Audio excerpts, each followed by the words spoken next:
Welcome into the PFF NFL Daily. Today, having a nice, healthy debate, Sam, over the NFL Coach of the Year. Because, of course, it's time. We're 10 weeks into the season. So, through 10 weeks, where would you go for NFL Coach of the Year so far?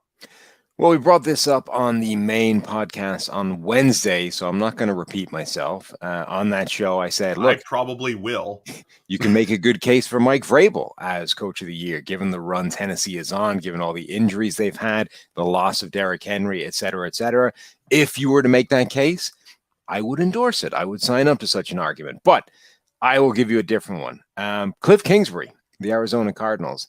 Kingsbury entered this season kind of on the hot seat. Remember, Arizona got out to a hot start last year, and then things kind of collapsed down the stretch. And all of a sudden, the narrative was, well, what's going wrong in Arizona? Is Kingsbury the guy that can maximize Kyler Murray and get everything moving in the right direction? And so far this season, it absolutely has been. Kyler Murray's playing like an MVP. He's got the best big-time throw rate in the NFL, which you can see in Premium Stats 2.0. The offense is through the roof in terms of EPA per play versus last year. It's such a better group. So that gives Kingsbury some Coach of the Year love. Yeah, I think that's fair. Not just because of all the wins, right? Because they're 8-2, but coming into the season, the question was, how are they going to adjust? And I keep going back to both the air raid and Kyler Murray needed to do a better job at that intermediate 10 to 19 yard level. And I feel like they've adjusted there. Kyler Murray had been one of the worst graded quarterbacks in the league throwing to that area. This year he's number 2. They have adjusted the offense. So a lot of your question marks coming in. Everybody's question, hey, how's Kingsbury going to do here in year 3 with Kyler? They've gotten better. I also look at that secondary in Arizona and think, okay, on paper, this shouldn't work. Right. It shouldn't work with some of these, with Marco Wilson playing a ton of snaps or Robert Alford playing a lot of snaps, but they've done a great job as a unit. And I think that's what Coach of the Year is all about, right? Is exceeding expectations given talent level. So obviously Arizona makes a lot of sense as a candidate. And then the team that they crushed in week 1, the Tennessee Titans, and Mike Vrabel, of course, deserve a ton of consideration. So let's at least discuss that here. As we mentioned on the main NFL pod, they've used 82 football players this year. The NFL record is 84. And you have to scroll down in premium stats just to see other defensive players, which, by the way, you can get for 25% off using the promo code NFL pod. So a revolving door of offensive linemen, of playmakers, of defensive backs, the whole deal.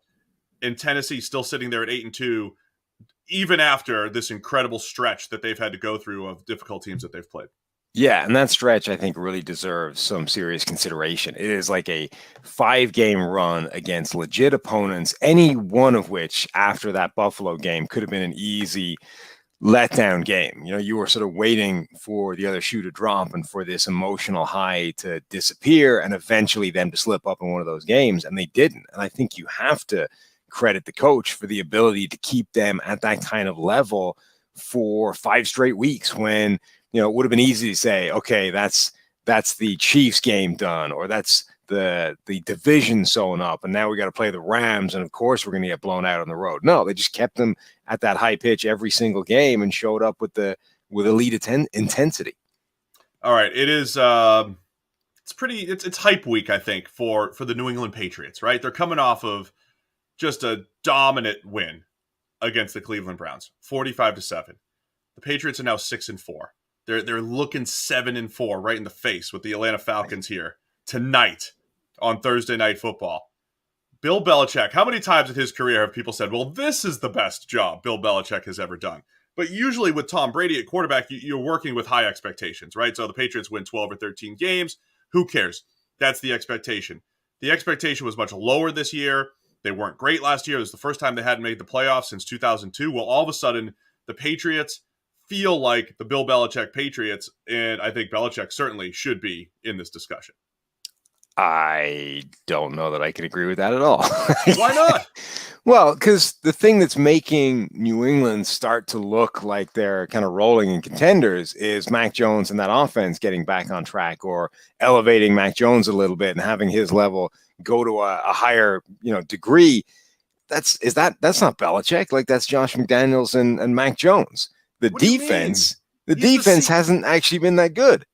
He's the CEO. He's the CEO. The head coach gets credit for all of that. No, Bill Belichick. It all starts from the top. What are you talking about? Defensive genius. If the defense was playing out of its mind and, suffocating everybody and Mac Jones was just tootling along and all of a sudden the Patriots are in playoff contention, sure. But that's not the way it's going down in New England. That defense has not been what it's been in the past. And okay, they've made some changes and they've had some good games there, but that's not enough to give me a coach of the year for Bill Belichick. I need more time to tell you why you're wrong. But first, football fans, who's ready to score some free bets? Now you can bet on any NFL game this week with DraftKings Sportsbook, an official sports betting partner of the NFL. New customers who bet just $1 on either team to score can win $100 in free bets. When a team scores, you score. If Sportsbook isn't yet available in your state, DraftKings won't leave you empty-handed. Everyone can play for huge cash prizes all season long with DraftKings daily fantasy sports contests. And DraftKings is giving all new customers a free shot at millions of dollars in total prizes with their first deposit. So download the DraftKings Sportsbook app now. Use promo code PFF. Bet just $1 on either team to score and win $100 in free bets. If they score, you score with promo code PFF. This week at DraftKings Sportsbook, an official sports betting partner of the NFL.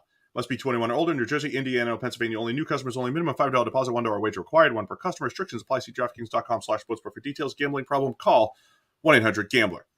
Back to the Patriots really quick. I said in consideration. They're 6-4. They have a rookie quarterback, right? Let's not lose sight of the rookie quarterback thing because other rookie quarterbacks around the league all struggling. No rookie quarterback is helping their team. It's not just because Mac Jones is good and came in. Just like Belichick had to foster the environment for Tom Brady to succeed 20 plus years ago, you're still seeing that in New England. Plus, outside of like one or two games, the defense has been really, really good, and they're doing it without Stephon Gilmore. They've changed, playing more zone, adjusting a little bit schematically. There's a lot of good things happening in New England. You think that Bill Belichick has anything to do with that offense right now? Yeah, you've seen the old documentaries and stuff. He used to meet with Tom Brady on Tuesdays. Talk about it. The head coach. I mean, you're getting way too short-sighted. Like the head coach doesn't have an effect on the overall performance of his team, or he only has an effect on the one side of the ball. I gave Cliff Kingsbury credit for what was happening with the defense in Arizona. It's part of the game. The defense right now for New England ranks 26th in EPA per play. They rank just about average in touchdown drive percentage, in scoring drive percentage, in successful play rate. They're in the 20s. Like, this is not a good defense. That's Steve Belichick's fault. Okay. Well, that's by proxy, it's his fault for bringing him into the world. Steve? And yeah. Or Brian's over there too. And then Gerard Mayo. It's his fault too. All right. Well, all right. Who else is in the mix here? Because look, I'm going through the base. I'm going through. Have you exceeded expectations? I think New England to this point they have. Who else do you have in the mix here? Well, you had Matt LaFleur, right? That's a guy you wanted to mention. Yeah, I mean, he just continues to win, right? Matt LaFleur's 3 years with the Packers. We had like the underwhelming 13-3 in 2019. It was like a fake 13-3, more of a dominant 13-3 last year, and then this year 8-2. If we talk about the Titans and all their injuries. How about the Packers losing Jair Alexander, losing David Bakhtiari, two superstars at their respective positions? Other starters, they've had a makeshift offensive line. Aaron Rodgers isn't playing his best football, and they're still finding ways to win and reshaping that defense, too. I'm going to give Matt LaFleur credit for the Packers defense, even though he's an offensive coach. So that's all rolled in to one. They're 8-2, could have been 9-1 if Aaron Rodgers played the one game that he missed against the Chiefs. Absolutely. I'll give you two names. One, this is the Mike Renner endorsement here. Sean Payton for the New Orleans Saints. Yep. Mike Renner thinks deserves it, and I think there's a good case there given the quarterback situation. Here's one, though, completely out of left field. Relative to expectations. Actually, I'll give you two. Relative to expectations. The Cincinnati Bengals. Zach Taylor was a guy that was getting criticized a lot for not being up to the job there. All of a sudden, the Bengals have this offense absolutely cooking. They look like a really good team. Another one, we and everybody else wrote this team off coming into the season. The Pittsburgh Steelers and Mike Tomlin. They are 5-3-1 with no reason for being that good, other than the fact that Mike Tomlin does not lose over the course of a season. The dude has never had a losing record over a single season. And despite having a terrible offensive line, a quarterback grading in the 30s, and not a quarterback grading in the 30s when he's out and they have to start Mason Rudolph, a first-round running back that can't get anything going because the offensive line is so bad. Like, the fact that the Steelers are where they are is a minor miracle, and it's 100% down to Tomlin.